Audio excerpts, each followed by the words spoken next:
ternyata kenaikan limit itu tuh jadi beban pembayaran gue di tagihan kartu kredit yang bulan berikutnya, teman-teman. Jadi bayangin, kalau misalnya tagihan lo, anggaplah ya, sederhananya, tagihan lo misalnya 30 juta. Ya, kalau bayar 10% berarti 3 jutaan lah ya. Ya, jadi kalau mungkin biasa gue lebihin bayar 3,5. Suddenly lo harus bayar angkanya berapa? 16 juta something. Jadi sebenarnya pemakaian lo itu ya standar, tapi karena lo sempat naikin limit ekstra, minimumnya lo harus bayar 16,5. Dan itu gue termasuk salah satu kesalahan finansial yang sebenarnya gue cukup merenung, dan gue juga sempat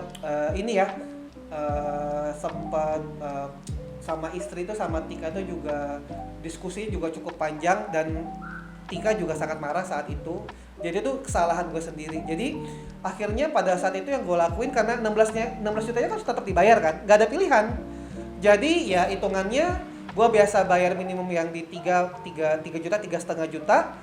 Akhirnya gue harus cairin tuh salah satu, kan gue dulu ada pegangan di salah satu bank swasta kayak simpanan dana tetap ya. Jadi kayak semacam tabungan, tapi bisa gue cairin. Jadi waktu itu gue dapat sertifikat kayak tabungan tetap, bisa gue cairin. Gue tinggal masukin sertifikatnya aja. Dulu tuh 9,5 juta. Jadi tuh gue cairin, teman-teman. Dan itu masih kurang kan, 3,5 tambah 9,5 masih kurang. Akhirnya gue juga harus jual waktu itu salah satu gue punya reksadana. Jadi ada dua aset ya, dua aset liquid gue yang harus gue jual.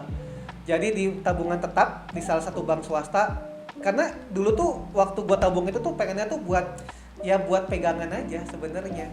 Yang tujuannya tuh sebenarnya bukan buat ini, plus gue cari reksadana gue juga, dan itu masih kurang. Jadi waktu itu gue bisa bayarin 14-an juta, dan you know what, nanti ini gue udah kasih izin lah sama tim Jerry Books Media. Ini gue dapat SMS ya, teman-teman. Ini SMS-nya ini gue sekali dalam seumur hidup gue terima SMS dari tim lapangan di salah satu bank, dan isinya itu adalah tagihan kekurangan white card ya kan, gue nggak sebut nama banknya ya, sebesar 2.710.000. Tolong pastikan segera dibayarkan segera ya Pak, karena data sudah masuk tunggakan 2 bulan. Kalau tidak, data akan dialihkan ke tim kami besok, jadi tolong segera pastikan bayar kekurangannya. Tertanda nama banknya tim lapangan. Nanti SMS ini boleh di-share, tapi pastiin aja nomornya, teman-teman hapus sama nama banknya. Dan itu kesalahan gue yang, ini kalau boleh ngomong nggak pantas ya, itu kesalahan gue paling on deh. Akhirnya gue ngobrol sama Tika, ya gue minta tolong bisa dibayarin deh. Yang sisanya waktu itu masih 2,7 kan. Di sini 2,7, ya gue minta tolong Tika bayarin, karena kan kalau gue kan biasa gajian kan gue kasih ke Tika, gue paling cuma pegang seberapa, dan itu juga Tika juga pasti salah satu keputusan yang juga nggak enak ya, karena kan harusnya tuh buat bisa membayar pengeluaran keluarga. Tapi it happens, dan gue pernah lakuin itu, mencairkan aset sebagai sumber dana tambahan. Harusnya kalaupun kita cairin untuk sumber dana tambahan, harusnya buat cairin yang bener-bener tagihannya kan. Jadi harusnya tuh bisa motong tagihan gue, tapi gue malah cairinnya itu buat bayar yang nggak perlu sebenarnya. Jadi jangan sampai lo ulangin kesalahan yang seperti yang gue lakuin. Easy pay, jangan terjebak sama itu. Udah gitu naikin limit sementara. Kalau misalnya mau keluar negeri kek, mau jalan-jalan kemana ya, kalau bisa jangan pernah lakuin itu. Unless memang lo punya tipikalnya adalah lo gesek tagihannya 5 juta, 10 juta langsung lo bayar full, itu nggak masalah deh ya.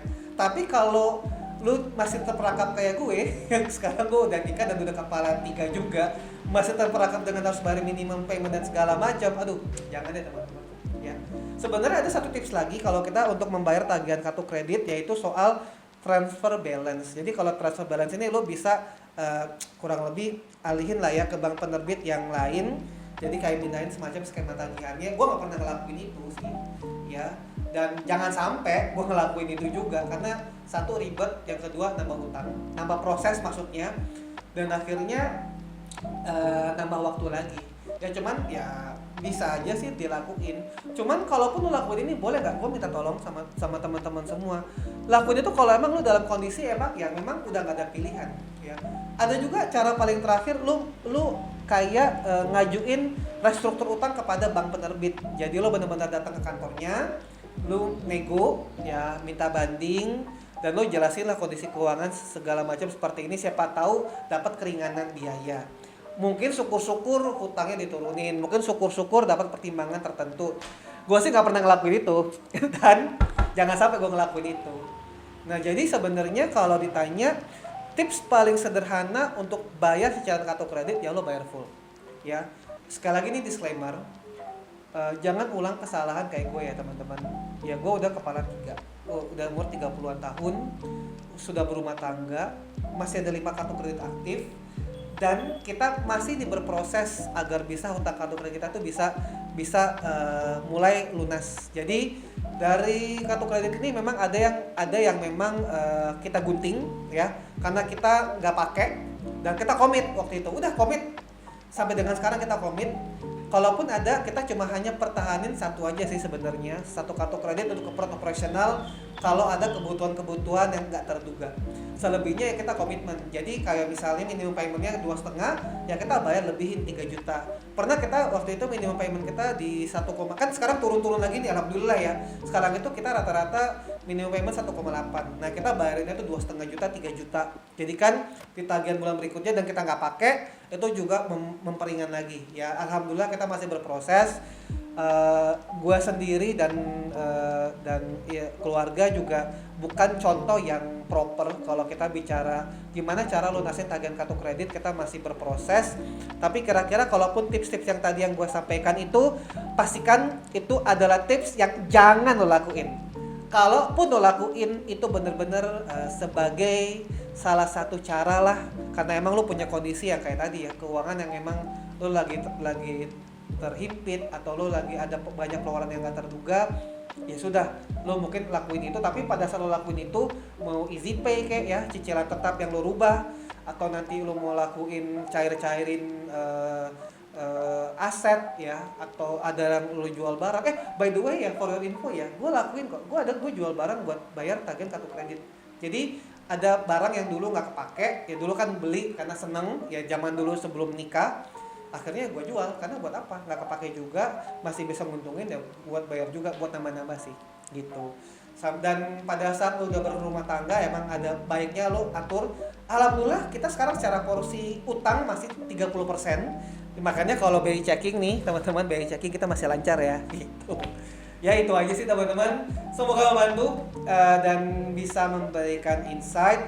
Kalau ada salah-salah kata atau mungkin ada yang perlu dikoreksi dari penyampaian gue, boleh ya teman-teman kasih input di kolom komentar. Mungkin ada tips-tips lain teman-teman bisa lakuin, tapi basically itu pengalaman kita yang tidak untuk ditiru ya. Sekian dari saya, stay tune terus di segmen musik ngulas kisahnya JRW Box Media. Selain musik kita juga ada Ngulik Plus Plus dan ada segmen yang lainnya juga. Kita juga lagi mau ngeluarin segmen terbaru, jadi tunggu aja ya. Jangan lupa like, comment, dan subscribe hanya di channel YouTube JRW Box Media. Sampai ketemu sekali lagi dan see you. Thank you teman-teman semua.